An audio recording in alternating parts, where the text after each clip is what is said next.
नमस्कार, प्राइम संवादमा हार्दिक स्वागत छ। म दृष्टिवाणी ठेताल। प्राइम संवादमा हामी नेपाली भाषा साहित्यका विषयमा कुराकानी गरिरहेका छौं। नेपाली साहित्यलाई लिएर, यसको श्रीवृद्धिलाई लिएर धेरै कवि लागि पर्नु भएको छ, धेरै कथाकार लागि पर्नु भएको छ। यो बीचमा नेपालमा साहित्यको उत्थानका निमित्त, श्रीवृद्धिका निम्ति काम गर्नु भनेको एउटा सतही काम हुन सक्छ। तथापि यो बीचमा पनि बाहिर रहेर, मुलुकभन्दा बाहिर रहेर, अर्को मुलुकको भएर, अर्को मुलुकमै रहेर नेपाली देश, भाषा, संस्कृति, परम्परालाई उठाउनका निमित्त योगदान पुर्याउनु भनेको चाहिँ चान्चुने कुरा हुँदैन। देशले परदेशको बारेमा लेख्छस् त को हो भन्दा जवाफ दिन गाह्रो हुन्छ। परदेशले फेरि त्यो प्रश्न कहिलेसम्म उठाइरहन्छ भन्ने कुराको एउटा डर पनि हुन्छ। त्यही कुरा गर्नेछौँ आज हामी। र आज हामीसँग कवि तथा अनुवादक बिलोक शर्मा हुनुहुन्छ। उहाँलाई कार्यक्रममा स्वागत गर्छु। स्वागत छ यहाँलाई। धेरै धेरै धन्यवाद।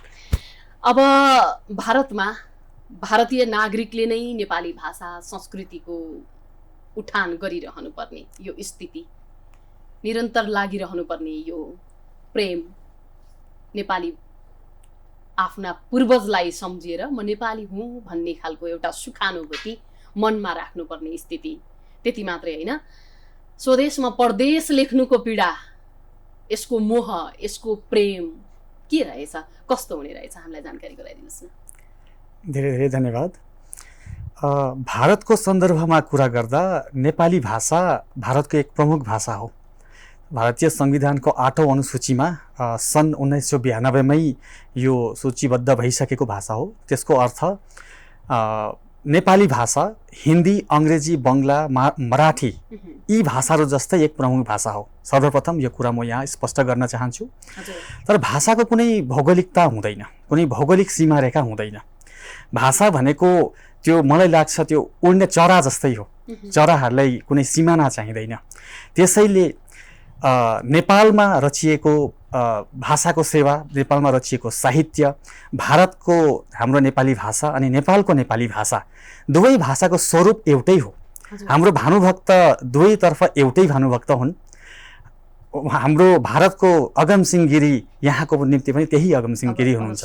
त यहाँ स्वरूपको कुरा गर्दाखेरि मलाई लाग्छ हामी दुवै देश एउटा सिमानाले बाडिए तापनि भाषा हाम्रो निम्ति एउटै हो। हामी पर छैनौँ, दुवैको हाम्रो स्वरूप एउटै हो। हजुर, अब यो भारतमा रहेका नेपालीहरू जो जीविकोपार्जनका लागि हुनुहुन्छ, विभिन्न अरू आफ्ना कामहरूले हुनुहुन्छ, व्यापार बिजनेसका सिलसिलामा हुनुहुन्छ, उहाँहरू पनि धेरैजना कवि हुनुहुन्छ, नेपाली नागरिक र नेपाली भाषा प्रयोग गर्ने, नेपाली भाषालाई माया गर्ने, नेपाली संस्कृतिलाई आफ्नो ठान्ने तपाईहरू जस्तो नागरिक पनि हुनुहुन्छ भारतमै।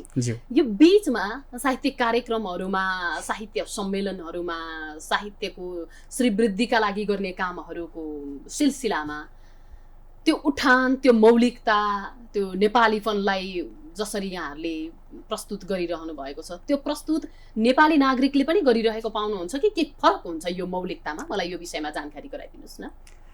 नेपालबाट नेपाली नागरिकहरू भारतमा विभिन्न जागिरको निम्ति होस् अथवा व्यवसायको निम्ति होस् भारतमा प्रचुर मात्रामा छन्। हजुरले सही यो कुरा गर्नुभयो। तर उहाँहरू वहाँ बसेर साहित्यमा के कति गरिरहेछन् भन्ने कुराको चाहिँ त्यो एउटा खोजपूर्ण विषय हो जस्तो मलाई लाग्छ। किनभने हाम्रो अध्ययनमा नेपालबाट गएर भारतमा, त्यसलाई त हामी डायस्पोरिक साहित्य भन्छौँ नि, है। त्यो नेपालबाट भारतमा गएर डायस्पोरिक कति साहित्यको रचना भएको छ त्यसमा हामीले खोजी गर्नुपर्नेछ। जागिरको निम्ति नागरिकहरू जतिजना वहाँ जानुभएको छ, मलाई लाग्दैन कि उहाँहरू यति व्यस्त हुनुहुन्छ आफ्नो जीवनशैलीमा उपार्जनको निम्ति भारतको विभिन्न सहरहरूमा भाषाको निम्ति नै भनेर उहाँले केही गर्नुभएको छ भन्ने चाहिँ मलाई लागेको छैन। हजुर, र तपाईँहरूले देशमा रहेर परदेश लेखिरहँदाखेरि, अब देश लेख्नुको कुरा पनि गरौँला एकछिन पछाडि, त्यो सुखानुभूति अथवा त्यो प्रेम अथवा के हो यो? तपाईँहरूले हिन्दीमै लेख्नुभयो भने त अझै धेरै राम्रो लेख्न सक्नुहुन्छ होला। सरकारले त्यसको स्तर वृद्धिका लागि धेरै कामहरू गर्न सक्छ होला। हजुर, नेपालीमा लेखेर भारत सरकारले तपाईहरूको श्रीवृद्धिमा खासै योगदान पुर्याउन चासो नदेला, यो चुनौतीपूर्ण कार्यमा किन मन गइरहन्छ? दृष्टिजी, मातृभाषा भनिन्छ नि, मातृ शब्द आमा शब्द हो। अनि संसारको कुनै पनि भाषा, म नेपाली मात्रै भन्दिनँ, संसारमा धेरै हजारौँ सङ्ख्यामा भाषाहरू होलान्। कोही समृद्ध छन्, कोही त्यस्तो समृद्ध हुन सकेका छैनन्, कारण विविध होलान्। तर मातृभाषा भन्दा मातृभाषामा पढ्नु, मातृभाषामा लेख्नु, मातृभाषामा बोल्नु अनि मातृभाषामा साहित्य रच्नुमा जुन सुखानुभूति छ त्यो अन्य भाषा पढेर सिकेर लेख्नुमा त्यो सुखानुभूति छैन जस्तो लाग्छ। गर्वले लेख्नु, हामी गर्वले लेख्छौँ। सरकारले हामीले के गर्दैछ, के दिँदैछ त्यतातिर एकजना सर्जकको दृष्टि जान्छ जस्तो मलाई लाग्दैन। हामी मातृभाषामा समर्पित हुन चाहन्छौँ।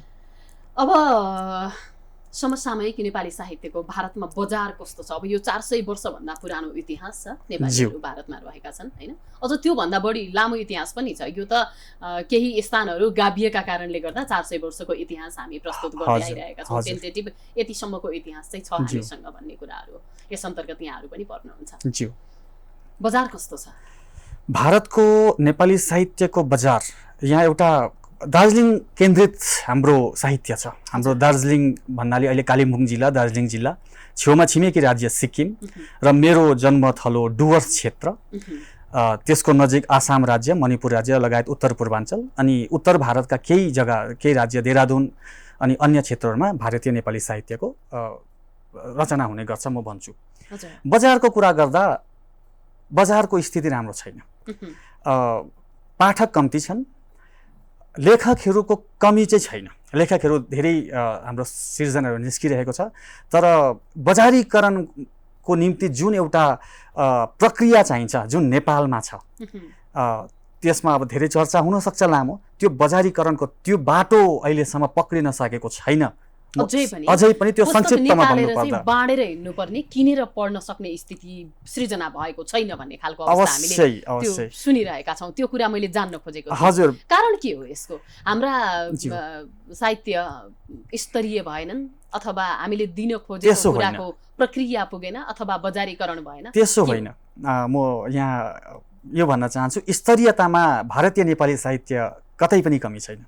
भारतीय नेपाली साहित्यको परिधि छोटो भए तापनि स्तरीयता धेरै माथिल्लो छ। त्यसको एउटा सुनौलो इतिहास छ। तर बजारीकरणमा हजुरले भने जस्तै हामीले बेसी जस्तो कृतिहरू बाँड्ने स्थिति नै छ। यो एउटा कटु सत्य हो। कारण के होला भन्ने विविध कारणहरू छन्, त्यसमा लामो छलफल गर्न सकिन्छ। तर यो एउटा कटु सत्य हो, म यति भन्छु। अब यसरी अनुवाद फेरि बारम्बार तपाईँहरू गरिरहनु भएको छ। नेपाली भाषाको कवितालाई अन्य भाषामा यहाँले धेरैवटा भाषामा अनुवाद गर्नुहुन्छ। अनुवादकको रूपमा पनि आज हामी तपाईँसँग कुराकानी गर्दैछौँ। त्यो भइरहँदाखेरि अब अनुवाद गरेर मात्रै यदि कसैले पढिदिँदैन भने, यदि तपाईँ हाम्रा रचनालाई कसैले पठन संस्कृतिभित्रको भान्सामा राख्दैन भने, यसको श्रीवृद्धिमा कलम चलाउनु अथवा त्यो बाटो पहिल्याउन नसक्नुको हीनता बोध हुन्छ कि हुँदैन? के हुन्छ? अनुवाद साहित्य बिना साहित्य बाँच्दैन। अनुवाद साहित्य छ र नै आज हामी विश्वका विभिन्न समृद्ध भाषाहरूको साहित्य पढिरहेका छौँ नि। एउटा मान्छेले आफ्नो जीवनकालमा कतिवटा भाषा सिक्न सक्छ र? अनि त्यसको निम्ति अनुवाद साहित्य एकदमै जरुरी छ। हाम्रो नेपाली भारतीय नेपाली साहित्यको सन्दर्भमा अनुवाद कार्यहरू नभएका होइनन्, भइरहेछ। तर त्यसको गति अति नै मन्थर छ, एकदमै धीर गतिमा त्यो बढिरहेको छ। अनि जुन जरुरी कति छ भन्ने कुरा हजुरले गर्नुभयो। त्यसमा चाहिँ अब भारतमा 22वटा प्रमुख भाषाहरू छन् जो संविधानमा स्वीकृत छन्, र ती भाषाहरूमा त हाम्रो विशिष्ट कृतिहरू त अनुवाद हुनै पर्ने हो। अन्य मात्रै हामीले जुन सृजना गरिरहेका छौँ त्यसले परिपूर्णता पाउँछ, जुन हजुरले जान्न चाहनुभयो। त्यो परिपूर्णता पाउन साहित्यको एउटा ठुलो कुरा हो जस्तो मलाई लाग्छ। त्यो परिपूर्णता त्यो लेखाइले मात्र होइन, एउटा लेखकले पनि पाउँछ जब उसको त्यो सृजना विविध भाषामा अनुदित भएर जान्छ। हजुर, यहाँले कुरा गरिरहँदाखेरि हामीले ठुला ठुला कुरा गर्छौँ नेपाली साहित्यलाई विश्व बजारमा पुर्याउनका लागि चाहिँ धेरै कामहरू भएको छ भनेर भन्छौँ। नेपाल र चीनमा मात्रै पनि यहाँका भाषीहरूले बुझ्ने गरी मात्रै नेपाली साहित्यलाई चाहिँ रूपान्तरण गर्न सक्यो, अनुवाद गर्न सक्यो भनेदेखि विश्व बजारमा अन्त पुग्नुपर्छ भन्ने एउटा स्थिति हुँदैन भन्ने खालको कुरा यहाँले गर्नुभयो, खुसी लाग्यो। अब यो छन्द कविताको सन्दर्भ अनि भारतमा नेपाली भाषीहरूले छन्द कवितालाई त्यति धेरै महत्त्व नदिएको कुराहरू पनि बारम्बार आइरहने गर्छ। के हो कुरा? यो एउटा जटिल प्रश्न हो दृष्टिजी। छन्द कविता हाम्रो भारतेली नेपाली साहित्यमा विगत केही दशकमा भन्छु त्यस प्रकारले मौलाएको देखिएको छैन। जति पनि नयाँ नयाँ सर्जकहरू आउँछन् उनीहरू गद्य कवितातर्फ नै अग्रसर छन्। त्यो हामीलाई पनि अचम्म लागिरहेछ। अब म पनि एकजना साधारण कविको हैसियतमा भन्नुपर्दा म पनि गद्य कवितातर्फ नै मेरो प्रेम आकर्षित छ। मेरो प्रेम गद्य कविता नै हो। छन्द कवितामा एउटा ठुलो त्यहाँ शून्य स्थान छ हाम्रो भारतीय नेपाली साहित्यमा र त्यो एउटा हाम्रो सर्जकहरूको निम्ति पनि एउटा अवसर हो म भन्छु। त्यसलाई हामी अलिकति सकारात्मक पक्षले पनि त्यसलाई हेऱ्यौँ भने र जति पनि हाम्रो नयाँ सर्जकहरू आइरहनु भएको छ उनीहरूको निम्ति एउटा उन्मुक्त आकाश छ छन्द कविता म भन्छु। कुन विधा प्रिय लाग्छ यहाँलाई सबैभन्दा? कविता, अनि केवल कविता। अब कविता सुनौ त्यसो भए। धन्यवाद। हजुर। मेरो यो प्रकाशित कविता किताबमा एउटा समयाभासमा कविता छ वैश्विक आगो। यो आधुनिक समाजको विकृतिलाई लिएर यो कविता मैले आजभन्दा लगभग 14 वर्ष अगाडि रचिएको कविता हो। वैश्विक आगो। वैश्विक शोरूममा लिलाम हुँदैछन् विचारहरू, लामो लस्कर छ हाम्रो दर हाँक्न आफ्नो शुद्धिकृत विचारको। हिपोक्रिट अर्जुनहरू बाण चलाउँछन् स्वच्छताका आँखाहरू ताकेर मनभित्र। पथभ्रष्ट गराउँछन् स्थायित्वलाई, भावहरू ओर्लन्छन् नवीकरणको सुनामी बग्छ। बेगवान विचारहरू उड्छन् खुल्ला आकाशमा वैश्विकताको नेकलेस पहिरिएर, अनि रच्छन् वैश्वीकरणका नयाँ अध्यायहरू। आधुनिक विचारका यी कोशिकाहरू सूक्ष्म निरीक्षण गर्न माइक्रोस्कोप चाहिँदैन अचेल। घरभित्रै छन् म्याडोना, मुर र ब्रिट्नीहरू। विकृतिका व्हेलले खर्लप्पै निलेका, नग्नताका वस्त्रले शरीरै ढाकिएका। महिनै पछिका प्रकृति नियम थाम्न फार्मेसीतिर धाइरहेछन् टिनेजर आगो समूह। धेरै जन्मिरहेछन् टेस्ट ट्युब बेबीहरू विलास बहुल नर्सिङ होमहरूका शल्य कक्षहरूमा। शुक्राणु डिम्बाणुहरूको बिहे हुँदैछ, पुरोहित डाक्टरहरू यज्ञमा घिउ थप्दैछन्, पति पत्नीहरू फुल छर्दैछन्, विज्ञानले आशीर्वाद दिइरहेछ। क्रन्दनरत त्यो बेबीले पाउँदैन मोडल आमाको कोमल स्तन स्पर्श गर्न। शुभकामनाहरू एसएमएसहरूको ताँत छ प्रसुति गृहभित्र। बोर्डिङ जाने भएको छौ अहिले। भानुभक्त पाठशालामा पढाउँछिन् उसकी आमा। हजुरबालाई सम र गिरीको परिचय सोध्छ ग्रेजुएट नाति। फोल्डरहरू अपेक्षारत छन् उसको शौखिन ल्यापटपमा। स्क्रिन सेभरमा सजिएको छ नीलो आकाश, तर पासवर्ड बिर्सिएको छ उसले। फोल्डरहरूको ताँतले अल्मलिएको छ ऊ आफै। उदासीन औलाहरू स्वतः नाच्न थाल्छन् किबोर्डमा डब्ल्यू टेक्दै टेक्दै। धन्यवाद। कस्तो राम्रो, यति धेरै प्रतीकात्मक छ यो कविता हैन? हामीले प्रविधिमा प्रेम खोजिरहेका छौँ। हृदयमा भएको प्रेमलाई कतै पनि राख्न सक्दैनौँ, अथवा हृदयमा प्रेम पलाउन सक्ने स्थिति छैन, बिर्सिसकेका छौँ, पासपोर्ट बिर्सिए चाहिँ। त्यस्तै हैन? यो हाम्रो समाजमा जुन हाम्रो एउटा संस्कृति छ, यो हाम्रो संस्कृति त हिजो आजको संस्कृति होइन, हजारौँ वर्ष पुरानो संस्कृति छ। र विगत केही दशकमा हामीले हेऱ्यौँ भने हाम्रो संस्कृतिमा जुन परिवर्तनहरू भइरहेको छ, विशेष गरी युवा वर्गमा, त्यसको एउटा सानो नमुना भन्छु यो कविता।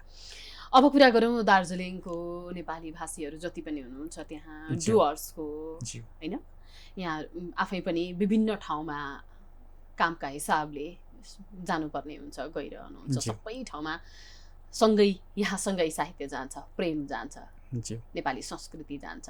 त्यहाँको दबाब, त्यहाँको स्वदेशलाई पर राखेर परदेशी हुनुको एउटा तिक्तता, यो सबै कुराले छोइरहेको हुन्छ होला। दार्जिलिङमा अझै पनि नेपाली साहित्यलाई उठाउनका निमित्त विभिन्न किसिमको काम भएको पाइन्छ, कार्यक्रमका हिसाबले, अरू किताबहरू प्रकाशनको हिसाबले। तर पनि यहाँले भनेको जस्तो दार्जिलिङ अझै पनि अस्तित्व कायम गर्न सकिरहेको छैन। गोर्खाजहरूको जुन विद्रोह छ, जुन निरन्तर रूपमा रहिरहेको छ अहिलेसम्म, त्यसले एउटा किनारा पाउन सकेको छैन, अस्तित्वको खोजी नै छ। अवश्य यो बीचमा धेरै कविहरू जन्मिएका छन्, धेरै लेखकहरूले लेखेका छन्, त्यहाँको कतिले आख्यान मार्फत, कतिले कविता मार्फत, कतिले निबन्ध मार्फत, कतिले विभिन्न तवरबाट। तर पनि यो सबै कुराहरू किनार लाग्न नसक्नुको पछाडि त्यहाँ बस्नुभएका नेपालीहरूको अस्तित्वमा भारतीय साम्राज्यवादको हैकम अझै पनि माथि छ।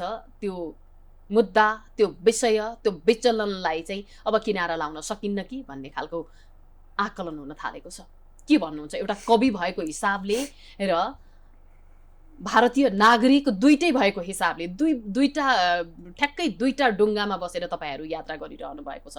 निकै हामीलाई सम्झिँदाखेरि पनि यो कति कठिनपूर्ण स्थितिबाट अगाडि बढिरहनु भएको छ भन्ने छ। एकातिर मातृभाषा छ, अर्कोतिर स्वदेश छ। यो बीचको यात्रा कस्तो हुने रहेछ साहित्यकर्मीलाई, साहित्यधर्मीलाई? दार्जिलिङमा बारम्बार उठिरहने जुन जातिगत मुद्दाहरू छन्, त्यो दार्जिलिङ केन्द्रित भए तापनि त्यो समस्या त भारतव्यापी हो। हामी नेपाली भाषी गोर्खाहरूको निम्ति उठ्छ मात्रै, मत्थर हुँदैन, त्यो किनारा लाग्दैन। दार्जिलिङ चाहिँ एउटा नेतृत्व गर्ने जग्गामा छ, अनि तर त्यसको जुन एउटा पराकम्पन भन्छौँ नि, त्यो चाहिँ सम्पूर्ण भारतमा बस्ने हामी नेपाली भाषी गोर्खाहरूलाई त्यो हामी अनुभूत गर्छौँ। साहित्यिकहरू जो हामी त्यहाँ भारतमा बसेर सिर्जना गरिरहेका छौँ, उनीहरूको लेखनमा यो कुरा बारम्बार झल्किरहेको हो। यो हाम्रो जातिगत चेतनाका कुराहरू र कालजयी रचनाहरू, सिर्जनाहरू त्यहाँबाट यही सन्दर्भमा हामीले पाइसकेका छौँ। तर विडम्बना के छ भने देशले हामीलाई भाषा दिएको छ, नेपाली भाषा हाम्रो भाषा हो भनेर हाम्रो भाषालाई देशले अँगालो मारेको छ। हामी धेरै रमाएको थियौँ, आज पनि रमाउँछौँ। तर परिचयको सङ्कटमा हामी जब बोल्छौँ, देशले मुन्टो पछाडि पारिदिन्छ। यसमा हाम्रो मुटु रुन्छ, हाम्रो कलम रुन्छ, हाम्रो विचार रुन्छ, त्यसैको प्रतिफलन हुन्छ हाम्रो कागजमा।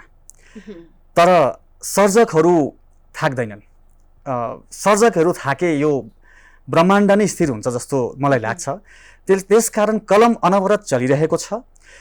दार्जिलिङबाट, डुवर्सबाट, हाम्रो क्षेत्रबाट जब हामी हाम्रो सिमाना नाघेर अन्य राज्यहरूमा जान्छौँ, त्यसबेला यो समस्या झन् प्रबल भएर अगाडि देखा पर्छ। त्यसको एउटा ज्वलन्त उदाहरण म आफूलाई पनि ठान्छु। जहाँ जहाँ पनि हामी ट्राभल गर्छौँ, हाम्रो परिचयलाई औँल्याइन्छ, हाम्रो मुटुमा लाग्छ त्यो कुरो। यो कुरो हामी बारम्बार सरकार समक्ष भनिरहेका छौँ। एउटा कुरा म यो अवश्य कोट गर्न चाहन्छु, यसको जिम्मेवारी को हो भन्ने एक प्रकारको एउटा प्रश्नमा, त्यो मैले भित्रको अर्थ मैले हजुरको प्रश्नमा त्यो खोजिरहेको थिएँ, मैले त्यो बुझ्न सकेँ। दार्जिलिङको विगत जुन आन्दोलित भइरहेको छ हाम्रो दार्जिलिङ, त्यसमा मलाई लाग्छ हाम्रो नेतृत्वको कमजोरी नै यसको सबैभन्दा ठुलो विफलताको सबैभन्दा ठुलो कारण हो। भनेपछि गोर्खाल्यान्डको अस्तित्वको निमित्त भएको आन्दोलनले अझै पनि किनारा पाउन सक्ने स्थिति अझै पनि देखिएको छैन। एउटा कमजोर दूरदर्शी नेतृत्वको अभावमा, यति चाहिँ भन्छु। जातीय समस्या र यो अस्तित्वको खोजी परदेशमा देश खोज्दा, देशमा प्रेम खोज्दा सबै ठाउँमा अलिकति अप्ठ्यारो स्थितिबाट गुज्रिएको हुन्छ भनिन्छ। यो डुवर्समा रहेर तपाईँहरूले जति पनि लेख्नुहुन्छ, अनुवाद गर्नुहुन्छ, त्यो साहित्यलाई हेर्दाखेरि नेपाली साहित्य जुन लगेर तपाईँले विभिन्न भाषामा अनुवाद गर्नुभएको छ, आफै पनि अनुवादक भएको हिसाबले, त्यो साहित्यलाई पढ्ने जमात धेरैले, अरू सर्वसाधारणले नपढे पनि केही कविले, केही समालोचकले, केही अनुवादकहरूले त पक्कै पढ्छन् होला। अब हामीले नेपाली साहित्यलाई विश्व बजारमा एकदम राम्रोसँग लग्दैछौँ, भारतमा राम्रोसँग हाम्रो प्रचार भइरहेको छ भन्ने कुरा अब भन्नु व्यर्थ रहेछ भन्ने कुरा मैले यहाँको कुराकानीबाट थाहा पाइसकेपछि के सोध्न मन लाग्यो भनेदेखि नेपाली साहित्यलाई देशमा रहेका, भारतमा रहेका विभिन्न भाषीहरूले चाहिँ कसरी बुझ्छन्, उनीहरूले के भन्छन्, त्यो कुरा चाहिँ जानकारी गराइदिनुहोस्। हाम्रो नेपाली साहित्यलाई जुन तपाईँहरूले अनुवाद गर्नु भइरहेको छ। डुवर्सको कुरा उठाउनु भयो हजुरले। डुवर्स भन्ने क्षेत्र जुन छ त्यो दार्जिलिङ नजिक, त्यहाँ टिस्टा खोला छ। टिस्टा खोलादेखि आसाम बर्डरमा सिमानामा सुनकोश खोला छ। त्यो दुईटा खोलाको माझको एउटा विस्तीर्ण भूभाग छ, त्यसलाई डुवर्स भनिन्छ। यो डुवर्स आफैमा एउटा भनिन्छ नि, यो डाइभर्सिफाइड एउटा वैचित्र भएको एउटा जग्गा हो। यसमा विभिन्न भाषाभाषीहरू बस्नुहुन्छ, नेपाली, आदिवासी, बङ्गाली, मारवाडी, एउटा मिश्रण छ त्यहाँनिर। त्यहाँ हाम्रो नेपाली साहित्यको सृजना भइरहेको छ। लगभग 100 वर्षको नजिक पुगेको छ हाम्रो डुवर्सेली साहित्यको इतिहास। अनुवादको कुरा गर्दा मेरो कर्महरूको कुरा गर्नुभयो र बङ्गलामा विशेष रूपले म समर्पित हुने प्रयासरत छु। र बङ्गला अनुवाद हुँदाखेरि त्यहाँ हाम्रो बङ्गाली समुदाय, जो बङ्गला साहित्य जुन चाहिँ विश्वमै एउटा समृद्ध साहित्यको रूपमा आज हामी पाउँछौँ है। अनि बङ्गलामा साहित्य, हाम्रो साहित्य बङ्गला भाषामा पुग्दा हाम्रो निम्ति एउटा खुसीको कुरो। म आफै पनि एउटा सन्तुष्टि पाउँछु त्यो कुरामा। अनि बङ्गला भाषीको साहित्यकारहरूले पनि हाम्रो रचनाहरू पढ्न पाउँदा उनीहरू धेरै खुसी छन्, यो मैले अनुभूत गरेको छु। अन्य भाषाहरूमा पनि सर्जकहरूले गरिरहनु भएको छ, अङ्ग्रेजीमा, हिन्दीमा। विशेष यो दुई भाषामा चाहिँ हुन्छ, अरू भाषाहरूमा चाहिँ धेरै कम्ती मात्रामा भएको छ। तर जहाँ जहाँ पनि नेपाली भाषाको रचनाहरू थोरै मात्रामा पनि पुगेको छ, प्रतिक्रिया राम्रो आएको छ। नेपालीमा पनि यति सुन्दर सिर्जना हुन्छ भनेर उहाँहरूले प्रतिक्रिया दिइरहेका हुन्छन्।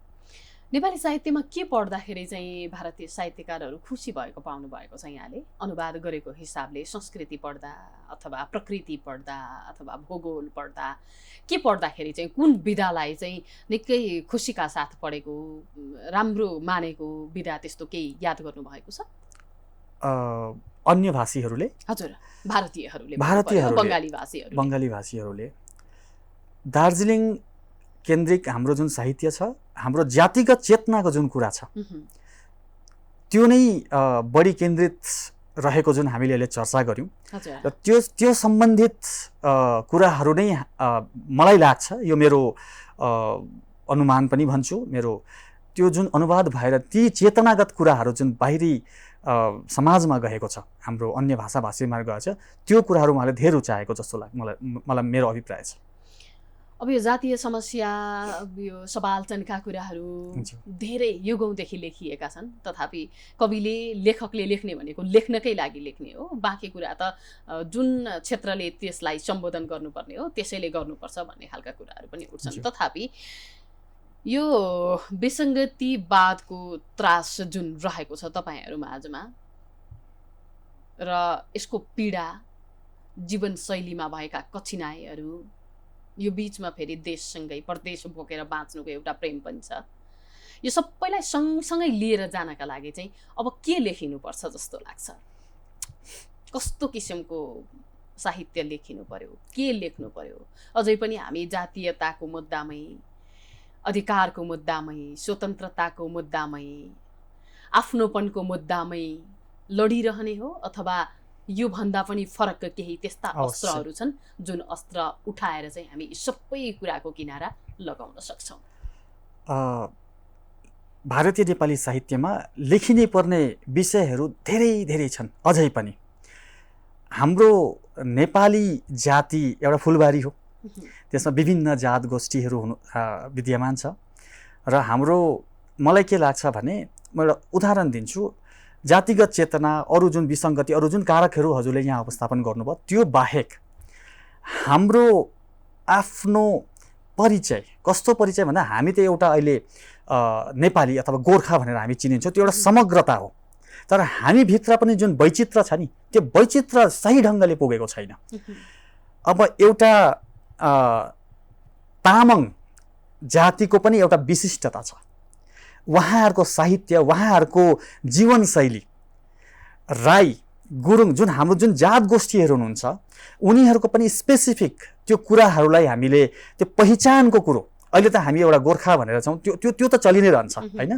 भित्रको जुन एउटा कुराहरू छ त्यो जातिगत कुराहरूलाई पनि हामी चाहिँ एउटा फुलबारी हौँ भनेर एक एकवटा फुल हौँ हामी, चित्त बुझा हो त्यो हामीले पनि देखाउनु जरुरी छ। दोस्रो कुरो, हामीले अझै पनि आख्यानमा सही ढङ्गले भनौँ अथवा अझै स्कोप धेरै छन्, अझै पनि हाम्रो पीडाहरूलाई भनौँ अन्य तरिकाले देश समक्ष पुर्याउन बाँकी छ जस्तो मलाई लाग्छ। हाम्रो जुन एउटा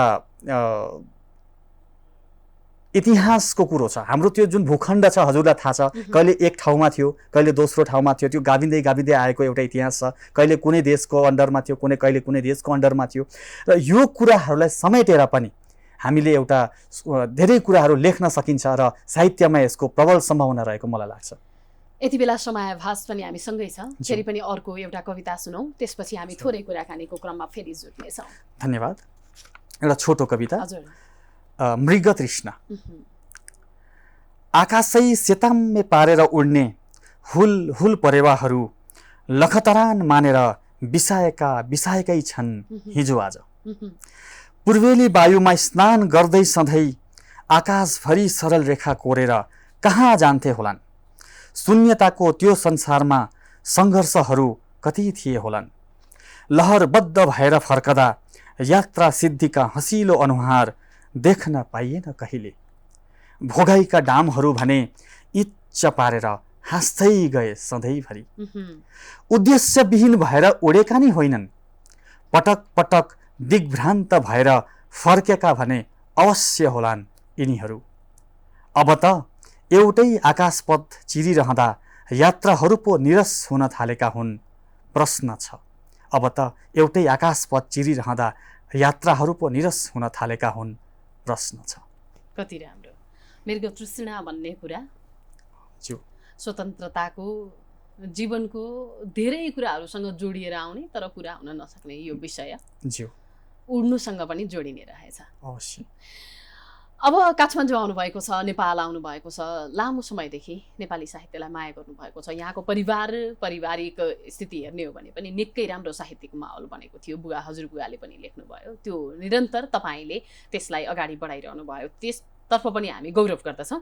तथापि काठमाडौँबाट डुवर्स फर्किए पछाडि लेख्नका लागि केही नयाँ, केही आफ्नो त्यस्ता विषयहरू पनि प्राप्त गर्नुभयो, अथवा यो भेटघाट, यो विभिन्न किसिमको समारोह, साहित्यिक व्यक्तिहरूसँगको सामिप्यता लगायतका कुराहरूले केही फरक अनुभूति मात्रै गरायो? अवश्य दृष्टिजी, मेरो परिवारको साहित्य संलग्नताको पहिला एउटा प्रसङ्ग ल्याउनु भयो। मेरो बडा साहित्यकार हुनुहुन्थ्यो, उहाँ डुवर्सको पहिलो सम्पादकको रूपमा, डुवर्स क्षेत्रको पहिलो मुद्रित पत्रिकाको सम्पादक जगदीश चन्द्र खरेल हुनुहुन्थ्यो। प्रसङ्ग काठमाडौँ यात्राको मेरो निम्ति अत्यन्त एउटा सुखद एउटा यो यात्रा। धेरैजना साहित्यकारहरू, स्थापित साहित्यकारहरू, सङ्गीतकारहरू, उहाँहरूसँग म जोडिन पाएँ। अनि मैले लेख्न पर्ने कुराहरू के लिएर जान्छु भन्दाखेरि म यो सम्झनालाई नै समेट्न चाहन्छु। धेरै मनभित्र गहिरो बसेका कुराहरू छन्। यात्राकालीन अवस्थामा नयाँ प्रकरणहरू मैले सुन्न पाएँ, नयाँ विचारहरू जान्न पाएँ, नयाँ साहित्यकारहरूलाई उहाँहरूको सिर्जनालाई सुन्न पाएँ, सबैसँग भेटघाट भयो र यो एउटा मेरो निम्ति सुखद अनुभूति थियो। यी सबै कुराहरूलाई म लेखनमा अवश्य उतार्ने प्रयास गर्छु। मनको भित्रभित्र कुना कुनामा धेरै रमाइलो चिजहरू पनि बसे, मनका धेरै नजिक पनि पुगे धेरै कुराहरू। यो भाषान्तरणको समस्या हुन्छ नि, जुन भाषालाई म नेपाली भएको हिसाबले मैले लेख्नु र तपाईँले पढेको हिन्दी, अङ्ग्रेजी, बङ्गाली विभिन्न किसिमले पढ्दै जाँदा फेरि नेपाल लेख्नु, त्यसले अलिकति फरक पार्ने रहेछ कि कस्तो हुने रहेछ? यो भाषाको समस्याको विषयमा थोरै चर्चा गरौँ न, हामी अन्त्यमा छौँ। एकजना नेपाली भाषीले नेपाली भाषा लेख्नु अनि उहाँले फेरि अन्य भाषाहरू लेख्नु यो प्रसङ्ग सोध्नुभयो? होइन, एउटा नेपाली भाषीले ज्यू नेपाली लेख्नु र तपाईँले नेपाली भाषामा लेख्नुले चाहिँ कतिको फरक पार्ने रहेछ? नेपाली नागरिकले लेख्नु र भारतीय नेपाली नागरिकले हजुर। लेख्नु यसमा कुनै पनि फरक छैन, पार्थक्य छैन यसमा। मैले पहिलो प्रश्नमै भनेको थिएँ, यो त हजुर। एउटा भौगोलिक सीमारेखाले छुट्टिएको दुई प्रान्त मात्रै हो। भाषा, आमाको भाषा, मातृभाषा दुइटै एउटै हुन्, हाम्रो वर्णमाला एउटै हुन्, हाम्रो सोचाइ विचार लगभग एउटै हुन्। लेखनको विषयवस्तु अलग अलग हुन सक्छन्, तर शैली फरक हुन सक्छ, तर लेखनमा फरक चाहिँ पर्दैन मलाई लाग्छ। हस्, यहाँको लेखन यात्रा निकै माथिसम्म जाओस्, नेपाली साहित्य वृत्तमा र अरू साहित्य क्षेत्रमा पनि कोसे ढुङ्गो साबित होस् भन्ने हाम्रो शुभकामना रहेछ। आइदिनु भयो, धेरै धेरै धन्यवाद। धेरै धेरै धन्यवाद हजुरलाई पनि, मलाई यहाँ बोलाएर मलाई अवसर प्रदान गर्नुभएकोमा धन्यवाद। हस्, धन्यवाद। धन्यवाद। दर्शकवृन्द, नेपाली साहित्य उठानका लागि देशमै बसेर लेख्नु र परदेशमा परदेशी भएर लेख्नुले कस्तो किसिमको असर पार्छ भन्ने लगायतका विषयमा आज हामीले कवि तथा अनुवादक बिलोक शर्मासँग कुराकानी गऱ्यौँ। उहाँले भारतीय नेपाली साहित्य बजारमा विभिन्न किसिमका योगदानहरू दिनुभएको छ। अनुवादकको हिसाबले नेपाली साहित्यलाई भारतको साहित्य बजारमा विभिन्न भाषामा अनुवाद गर्दै गर्नुभएको छ भने यो परम्परा, यो अभियान अब तीव्रतर रूपले बढ्न अगाडि छ। हामीले आफ्नै देशको छेउैमा रहेको परदेशीसँग साहित्यको माध्यमबाट धेरै भलाकुसारी गर्न सकेका रहेनछौँ। हामी विश्व बजारको कुरा गर्दै गर्दा छिमेकीलाई त पहिला आफ्ना कुराहरू दिन सक्यौँ, त्यसपछि अन्त जाने कुरा सोच्दै गरौँला नि भन्ने खालको स्थिति आजको कुराकानीबाट देख्न सकियो। प्राइम संवादको समय सकिएको छ। हामी सबैलाई बिदा दिनुहोस्। नमस्कार।